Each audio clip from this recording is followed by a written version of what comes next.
அகத்திய திருடிகள் போற்றி. ஓம் அணிக வாசகர் திருடிகள் போற்றி. ஓம் ராமலிங்க சாமிகள் திருடிகள் போற்றி.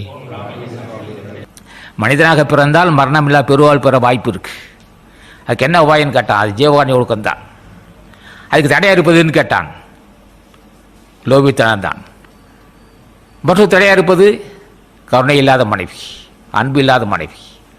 அன்னதான செய்வதற்கு துணை இல்லாத ஒரு மனைவியை பெற்றால் அவன் போன்ற பாவி இந்த உலகத்தில் இருக்கவே முடியாது. அன்னதான செய்வதற்கு துணையாக இருக்க மனைவி இருந்தால் அவள் பாதத்தை போற்றி வணங்க வேண்டும் மனசிகமாக. அதான் 4 வகையில் பெருமை உள்ளவள். நமக்கு நல்ல சுவைத்து நம்ம பசித்த நேரத்தில் குறிப்பறிந்து தரும் உணவு தருகிறவள். அது உணவு தந்தால் தெய்வம் அவள். காமத்தை நினைத்தால் மனைவி அவள். அன்னதானம் செய்வதற்கு மிகுந்த உபசரிக்கு தந்தால் அவள் கடவுள் நமக்கு.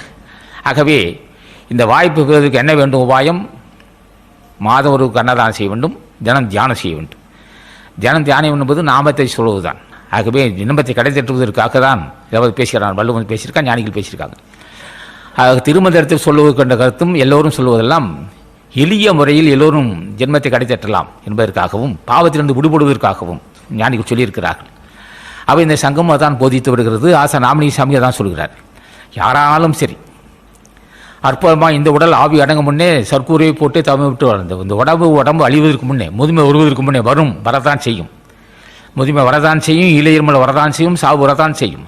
அதுக்கு முன்னே செய்யணும்னு சொன்னார் பட்னத்தார். அற்புதமாக இந்த உடல் ஆவி அடங்க முன்னே சர்க்கூரையை போட்டுனார். சர்க்கூர் என்பது ஞானிகள் தான். செத்து போகிறோம் நம்ம யாரும் புகழ்ந்து பேச வேண்டியதில்லை.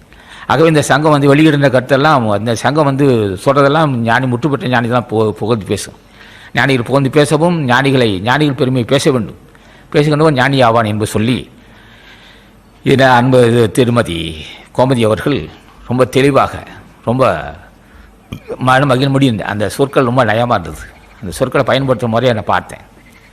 அந்த சொற்கள் ரொம்ப நயமாக அது பயன்படுத்து. அவர்கள் நீடு வாழ வேண்டும். திருமதி கோமதி அவர்கள் நீடு வாழ வேண்டும். அவர்கள் குடும்பத்தார்கள் நல்ல அவர்கள் குடும்பத்தார்கள் நீடு வாழ வேண்டும் என்று சொல்லி, நீங்களும் வந்திருக்கிறீர்கள், நீங்களும் நீடு வாழ வேண்டும். உங்கள் பிள்ளைகளும் குடும்பத்தை நீடு வாழ வேண்டும். நீங்களும் தர்மகாரியத்தை செய்து ஜென்மத்தை கிடைத்தேற்ற வேண்டும். மரணமல்ல பெருவாள் பெற வேண்டும்.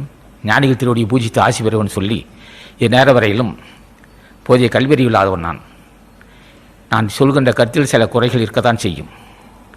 அதை கற்று வந்த பெரியவர்களும் தாய்மாரும் பொறுத்துக்கொள்ள வேண்டும் என்று திருவடியை வணங்கி முடிக்கிறேன். வணக்கம்.